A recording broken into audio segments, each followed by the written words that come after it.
Les saludo muy cordialmente en este tiempo de Cuaresma que iniciamos. Mi nombre es Carlos Mojica, sacerdote de la diócesis de Málaga, Soata, encargado del seminario menor de este mismo municipio de Soata. En este tiempo de Cuaresma la invitación principal es al arrepentimiento de los pecados en una buena confesión. La palabra arrepentirse quiere decir no repetir ese pecado. Eso es lo que quiere el Señor, no repetir ese pecado. Como el pecado deja una herida en el alma, una herida psicológica, una herida espiritual, una herida personal, una herida familiar, esa herida, como es espiritual, necesitamos un sacramento para que elimine esa herida espiritual. Y es la absolución sacramental que da el sacerdote válidamente ordenado cuando dice yo te absuelvo, ese yo es el de Cristo y la Iglesia, yo te absuelvo de tus pecados. En ese mismo momento se borra la herida espiritual, la herida del pecado, la herida psicológica, la herida familiar, la herida personal que deja el pecado. Porque mucha gente llega y dice, no, pero yo con solo en mi casa darme golpes de pecho, con eso tengo y ya es suficiente.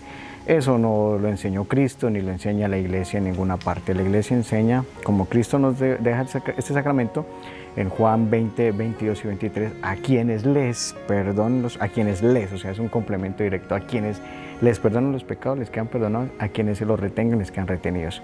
Y en 2 Corintios 5, 18, 19 y 20, el apóstol San Pablo dice, nosotros somos ministros de la reconciliación y ustedes se reconcilian con Dios por medio nuestro. O sea, como la herida es espiritual, necesitamos el gran sacramento de la penitencia, de la absolución, para borrar esa herida espiritual. O sea, ya lo otro sería cuando la gente llega y dice, no, yo me doy un golpe de pecho y con eso tengo, sería como un acto humano, pero no es un acto sacramental. Por eso necesitamos el sacramento para borrar el pecado. El pecado se clasifica en tres: el pecado de Adán, el pecado mortal y el pecado leve. El pecado de Adán es borrado con el sacramento del bautismo. Y los pecados personales también, en dado caso de que se bautice una persona adulta.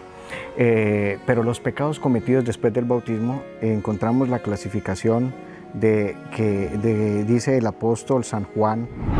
Él mismo nos habla de que hay un pecado mortal y nos habla de que hay un pecado venial, porque la gente dice, hoy en día ya nada es pecado, eso no es pecado. Eso es de acuerdo a como yo piense. Pues el mismo apóstol San Juan, en la primera carta de Juan 5:16, dice, si alguno ve que su hermano comete un pecado que no es de muerte, pide y se le dará la vida. O sea, ese es el pecado leve, pide y se le dará la vida. A los que cometan pecados que no son de muerte, pues hay un pecado que es de muerte, por el cual no digo que pida. O sea, fíjense que aquí nos habla de que hay un pecado leve y hay un pecado mortal.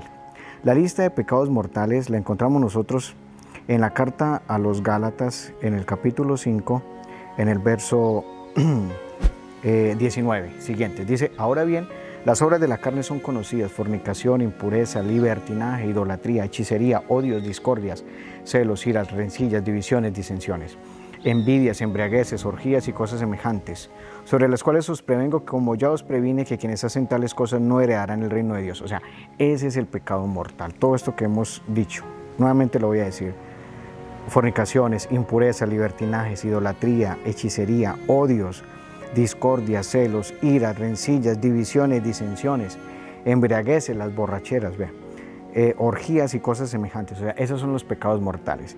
Y los pecados leves, como están en la carta del apóstol Santiago, el capítulo 3, versículo 2, dice, pues caemos muchas veces. Entonces la invitación en este tiempo de Cuaresma que se nos acerca es a hacer un buen examen de conciencia, acercarnos a una buena confesión, cumpliendo pues los requisitos que en este año jubilar nos pide la Iglesia para recibir la indulgencia plenaria. ¿Qué es la indulgencia plenaria?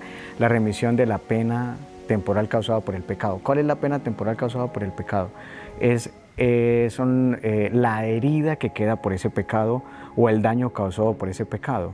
Dios en su infinita misericordia usa medios que solamente Él sabe para sanar, liberar, cortar esas heridas causadas por ese pecado. ¿Sí? Si usted se robó 10 gallinas y usted dice, perdóneme, bueno, ya lo perdonaron la culpa, pero ¿qué queda la pena? La pena es devolver las 10 gallinas, ¿cierto? Si usted dijo una mentira y por su mentira a alguien lo echaron del trabajo, usted va y pide perdón, perdóneme por esa mentira, esa sería la culpa. Pero la pena, que es una persona que se quedó sin trabajo ¿cómo hago yo para reparar ese daño causado? A eso se hace referencia en la indulgencia. Es Dios en su infinita misericordia se encarga de reparar ese daño causado, pero se necesita la confesión sacramental, la comunión eucarística y la oración por el sumo pontífice. Entonces, en este tiempo de Cuaresma, aprovechémoslo para acercarnos todos a una buena confesión. Muchísimas gracias y que Dios los bendiga, Padre, Hijo y Espíritu Santo. Ante tu presencia, viva en